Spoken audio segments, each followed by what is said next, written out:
Student, आज मैं आपको बैंकिंग लॉ एंड प्रैक्टिस जो आपका एक सब्जेक्ट है बैंकिंग विधि व व्यवहार, उसका एक टॉपिक है। उस टॉपिक को एक्सप्लेन करने की कोशिश करी हूँ। ये कुछ लेक्चर में जाकर के होगा। इसमें होता है बैंक कोषों का विनियोजन एवं ऋण प्रदान करना, कि रियल में बैंक के पास जो फंड होता है, बैंक एटलीस्ट उसको इन्वेस्ट करते हैं और इन्वेस्ट कर करके बैंक उससे कुछ अर्न करते हैं। तो रियल में बैंकों का ये जो है मेन फंक्शंस होता है, बैंक पब्लिक से पैसा लेते हैं और पब्लिक की, जनता की जो डिपॉजिट होती है एटलीस्ट उसको वापस कहीं इन्वेस्ट भी करते हैं। तो bank work as a mediators, bank का जो काम होता है वो मध्यस्थ के रूप में काम होता है, जो जमा करने वाला है और जिसको ऋण चाहिए उन दोनों के बीच में एक मीडिएटर का काम करता है। तो बैंक कोषों का विनियोजन एवं ऋण प्रदान करना। तो रियल में बैंक के पास कोष होते कहाँ से हैं, कहाँ से आते हैं बैंक के पास फंड। तो सबसे पहला जो बैंक का फंड होता है इट्स शेयर कैपिटल, वो उसकी अंश पूंजी होती है। अधिकृत, पेडअप, सब्सक्राइब, अलग अलग प्रकार की पूंजी होती है। तो हर बैंक की जो पूंजी होती है वो रिजर्व बैंक ऑफ इंडिया जो है वो डिसाइड करता है। आरबीआई बैंकिंग एक्ट 1934, 1949 एंड 1970, इन तीनों एक्ट के जो कुछ प्रोविजंस होते हैं उन प्रोविजंस के अकॉर्डिंग बैंक की कैपिटल डिटर्मिनेट की जाती है। बैंक की ऑथोराइज्ड कैपिटल, उसकी सब्सक्राइब्ड कैपिटल जो है उसकी ऑथोराइज्ड की हाफ होनी चाहिए and paid up is again half of subscribed capital. और जो उसकी पूंजी होती है अधिकृत की जो होती है वो आधी होती है उसकी सब्सक्राइब, और सब्सक्राइब कैपिटल की हाफ होती है चुकता पूंजी, पेडअप कैपिटल। तो इस प्रकार इनमें जो रेशो होता है वो 4:2:1 का रेशो इन कैपिटल में होता है।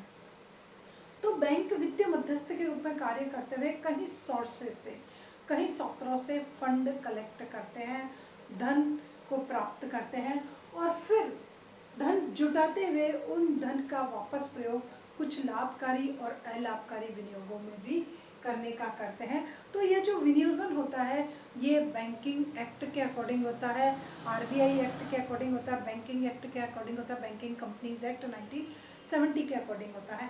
तो एक्ट के नॉर्म्स को, रूल्स रेगुलेशन को फॉलो करते हुए बैंक को वापस जो फंड उसने कलेक्ट किया है एटलीस्ट उसको इन्वेस्ट भी करना पड़ता है। तो उसको हम बोलते हैं इन्वेस्टमेंट ऑफ बैंक फंड, कि बैंक ने अपने कोषों को एटलीस्ट कहाँ कहाँ विनियोजित किया गया है।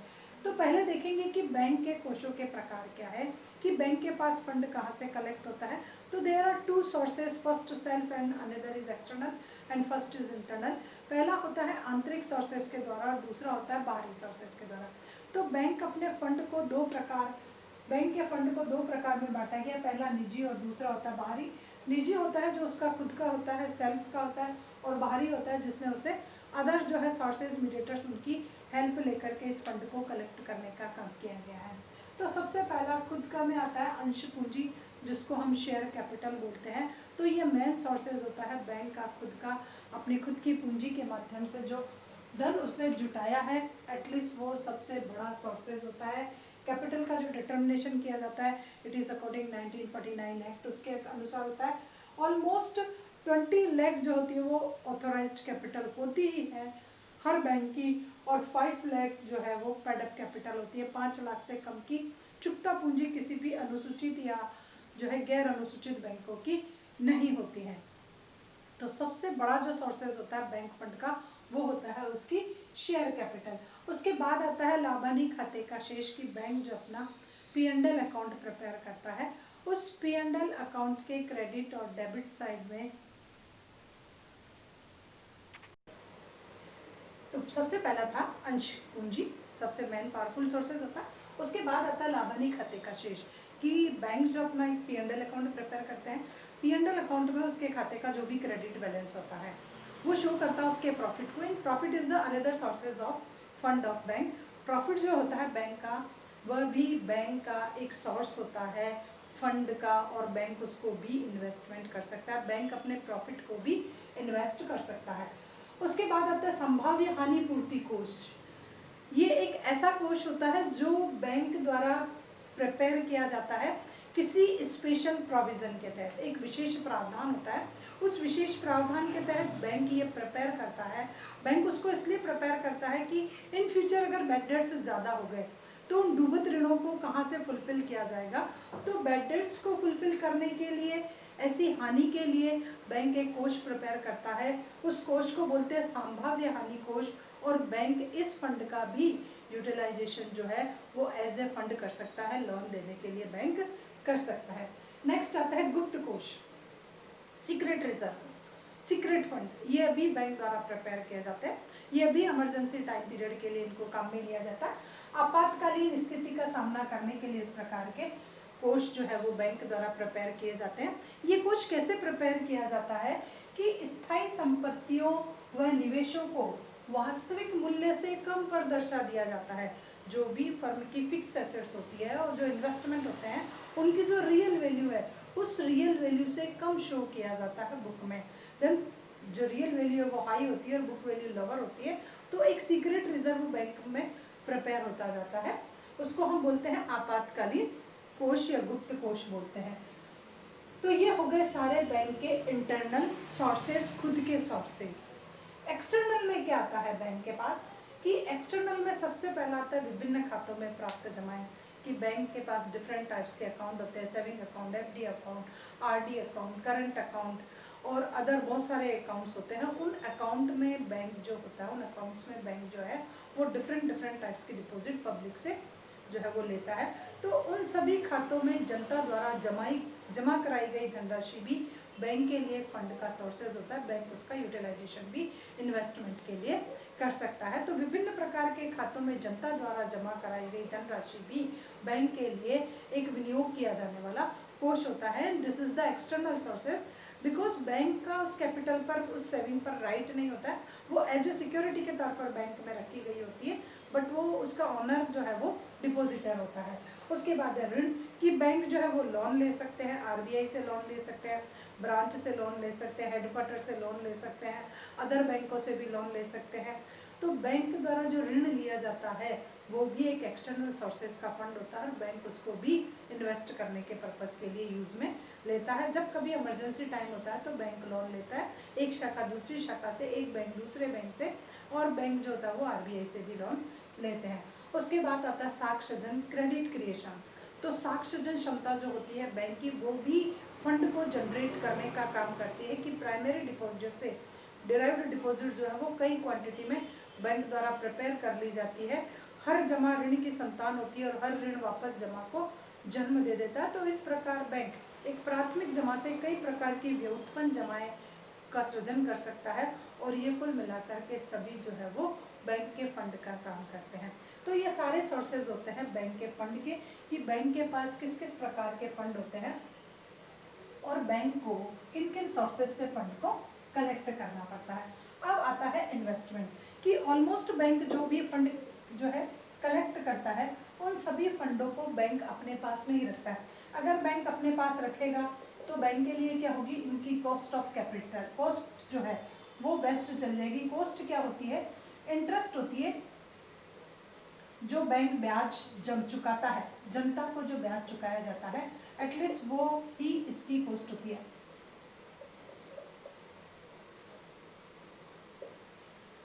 तो अगर बैंक ने इस फंड को, इन सारे फंडों को अपने पास ही रहने दिया और कहीं विनियोजित ही नहीं किया, तो बैंक की कॉस्ट बहुत हाई हो जाएगी, बैंक लॉस में चला जाएगा, क्योंकि इतनी सारी जमाओं का बैंक करेगा क्या। तो बैंक ऑलमोस्ट क्या करता है, कुछ फंड जो होते हैं कुछ अमाउंट तक तो अपने पास रखता है, और कुछ फंड को बैंक वापस री इन्वेस्ट कर देता है, वापस इन्वेस्ट कर देता है कहीं और दूसरे सेक्टर्स में।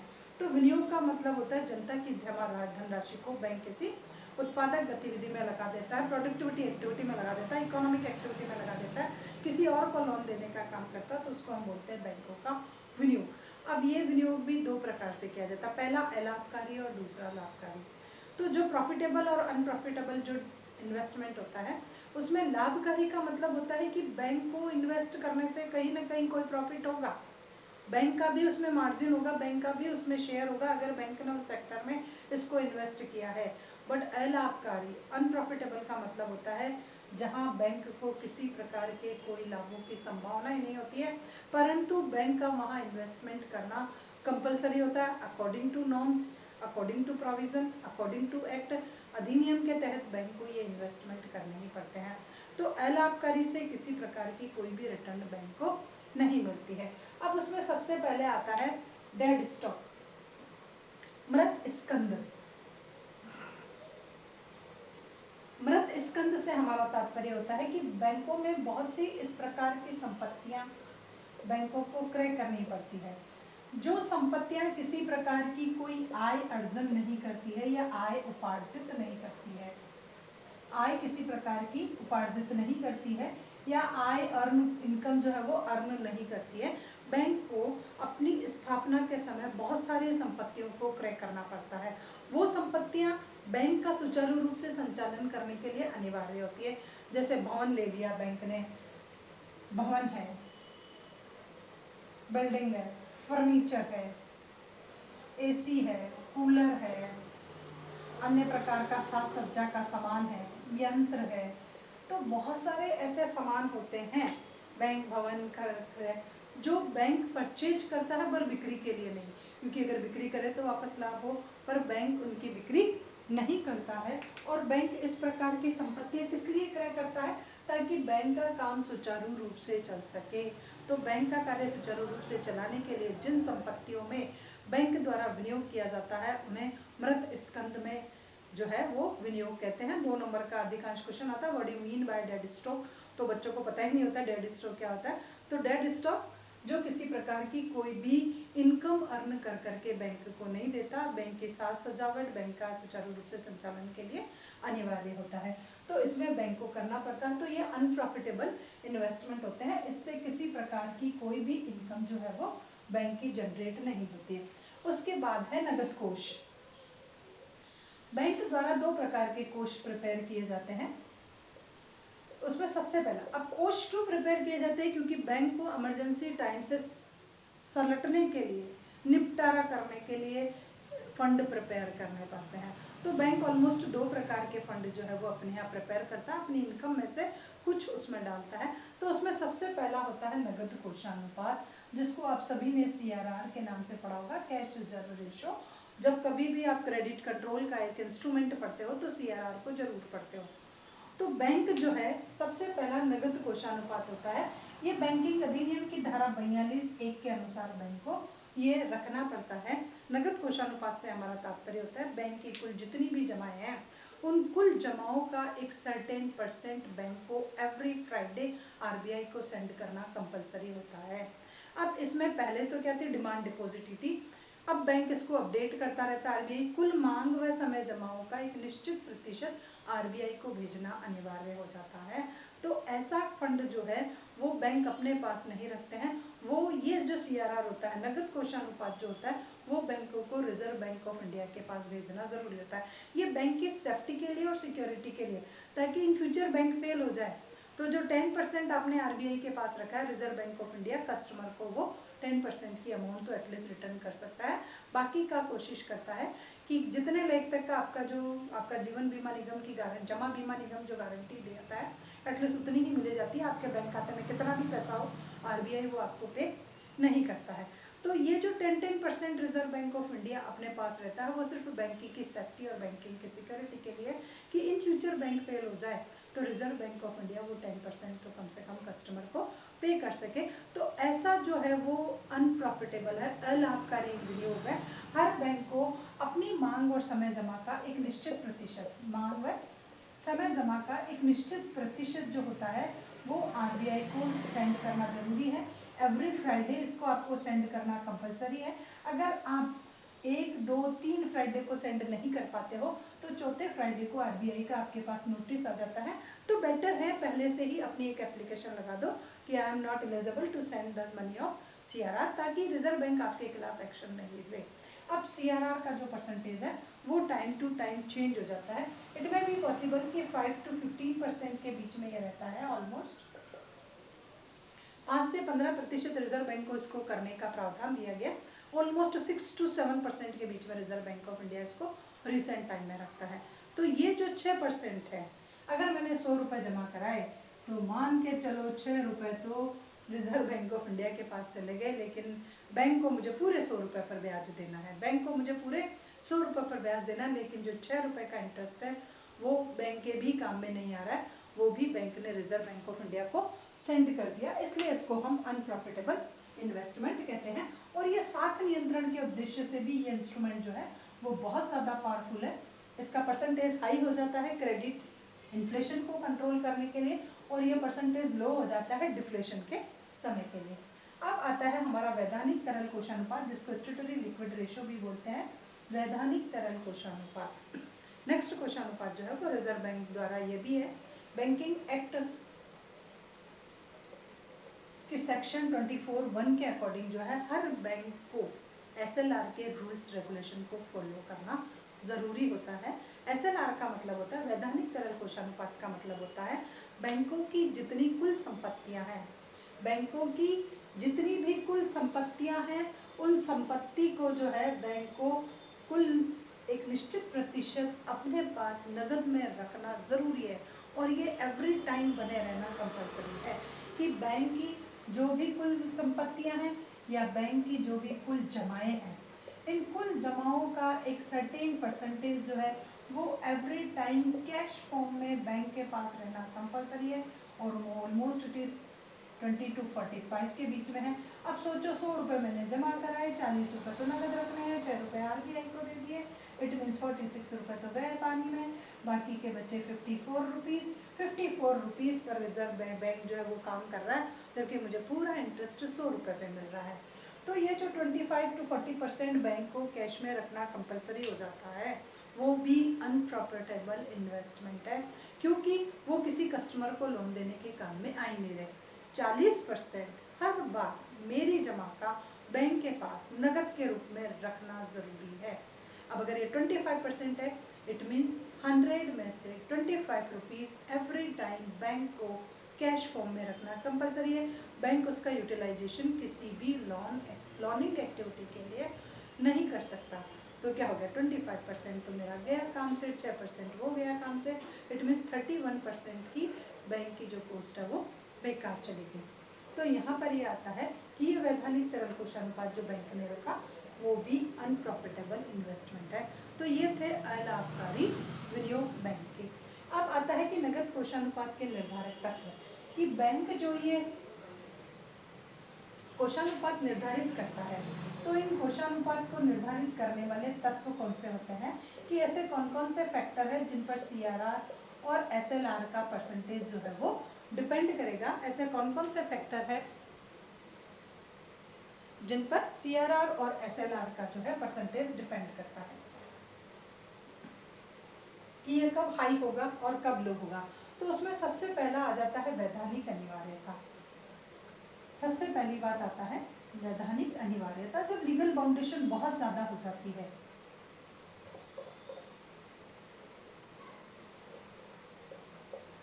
जब बैंक की लीगल बाउंडेशन बहुत ज़्यादा हो जाती है, बैंक पर ज़्यादा प्रेशर आते हैं और बैंक को कहा जाता है कि नहीं आपको ऐसा करना ही पड़ेगा, एक्ट के अकॉर्डिंग, आरबीआई के अकॉर्डिंग, किसी के भी अकॉर्डिंग, कि लीगल बाउंडेशन सरकार की, आरबीआई की, तो वैसे सरकार की नहीं होती है, इसमें आरबीआई की ही होती है।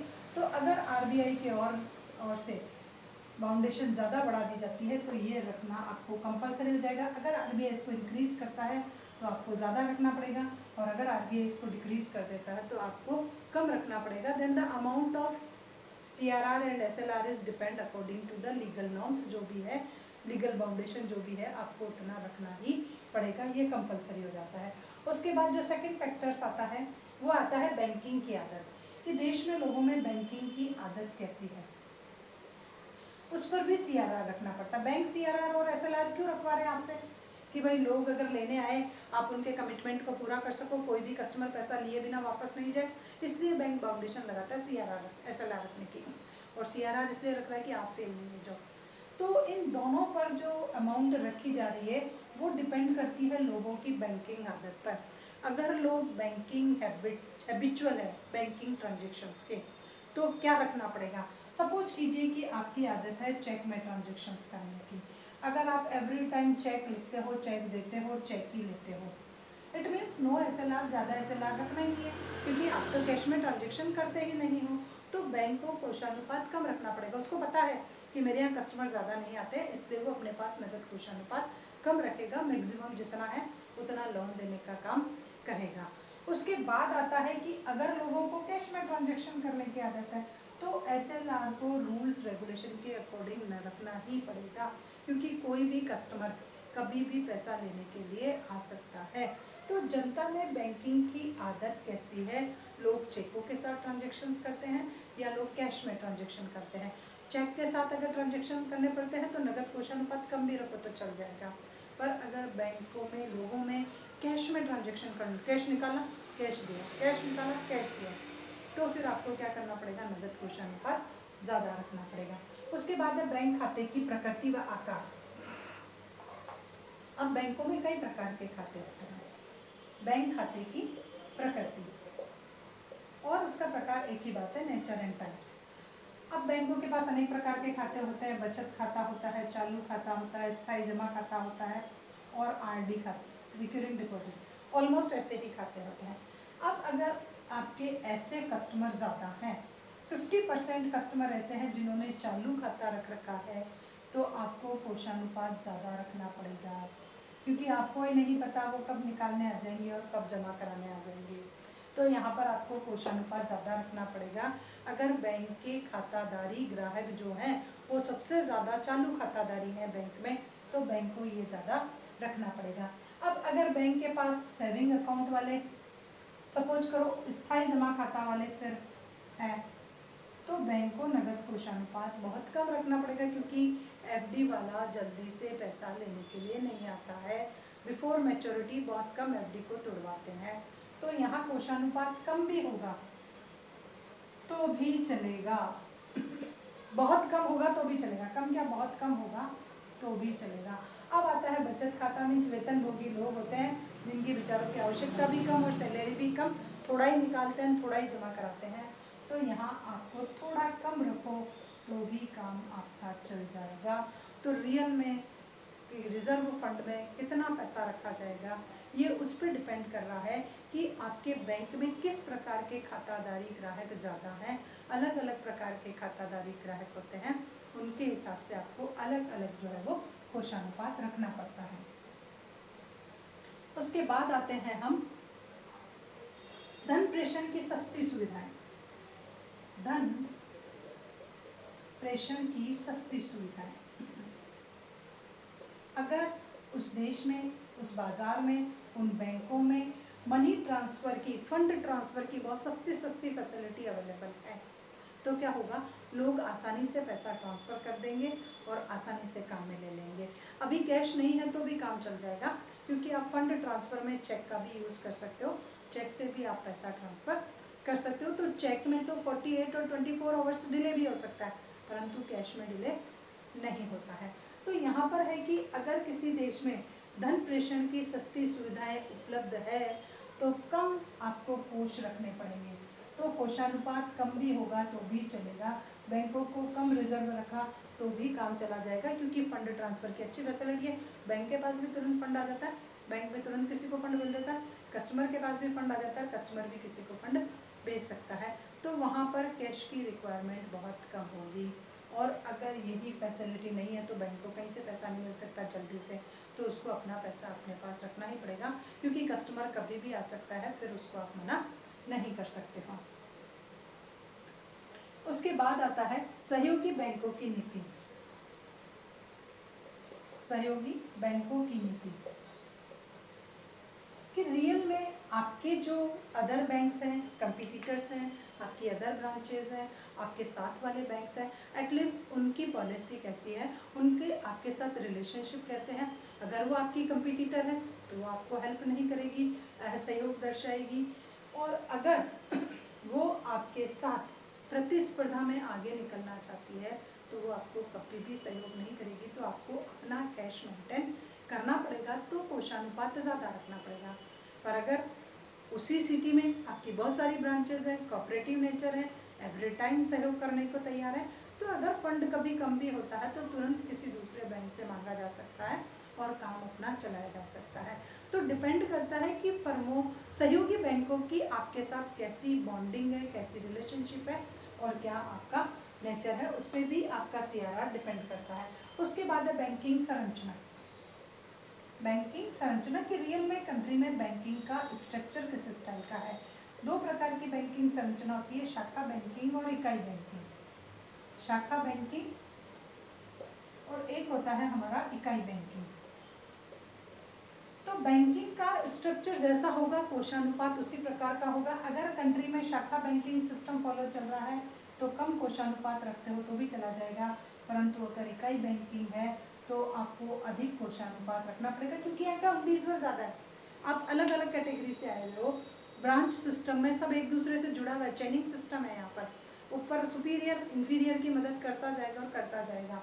तो शाखा बैंकिंग में बैंकों को फंड कम रखने पड़ते हैं, जबकि यही अगर इकाई बैंकिंग है किसी भी देश में तो फिर इंडिविजुअल बैंक को अपना कोशानुपात ज़्यादा रखना पड़ेगा, जिससे कि वो अपने कस्टमर के अपने बिहाफ पर सारे कमिटमेंट को फुलफिल कर सके। उसके बाद आता है बैंकों की स्थिति।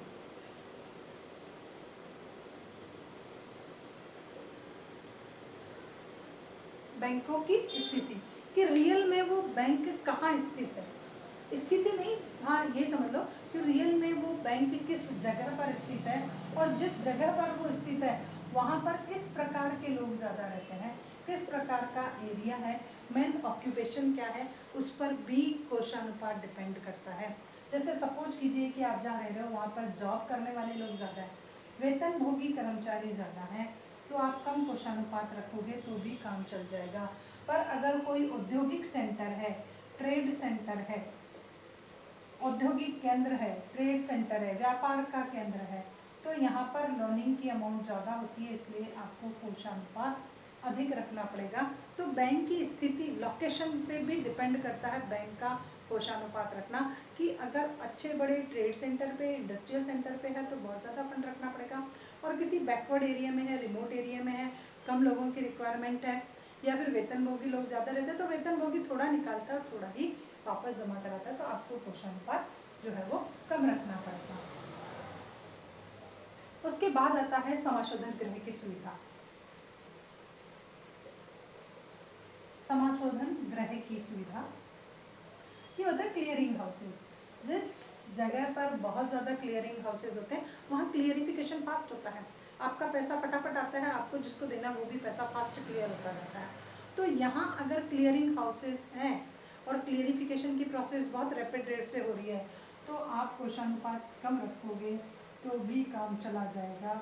और अगर जिस जगह पर बैंक है वहाँ किसी प्रकार की कोई समाशोधन गृह की व्यवस्था नहीं है, किसी प्रकार का कोई भी क्लियरिंग हाउस नहीं है, क्लियरिफिकेशन में बहुत टाइम लगता है, तो वहाँ पर आपको कोशानुपात अधिक रखने पड़ेंगे। और लास्ट में है जनता का विश्वास, जहाँ पर जिस बैंक में पब्लिक का फेथ बहुत ज़्यादा है, विश्वास बहुत कम है, अगर आपने एक बार मना भी कर दिया कि कल पैसे लेके जाना तो भी बैंक बुरा नहीं मानेंगे, उनके मन में डर नहीं होगा कि बैंक फेल, हालांकि ऐसा कभी नहीं होता है, ये पॉइंट वेस्ट है। सब हर बैंक में जनता का विश्वास है तभी तो पैसा जमा करा रहे, अगर विश्वास ही नहीं होता तो कैसे पैसा जमा कराते, कैसे लोन लेते हैं। बट हाँ फिर भी इस पॉइंट्स को डाल दिया गया है कि पब्लिक फेथ जिस बैंक में, जिस ब्रांच में ज़्यादा डेवलप्ड होता है वहाँ बैंक को फंड कम रखना पड़ेगा। तो आज केवल मात्र लाभकारी फैक्टर जो है वही आपको हम एक्सप्लेन कर पाए।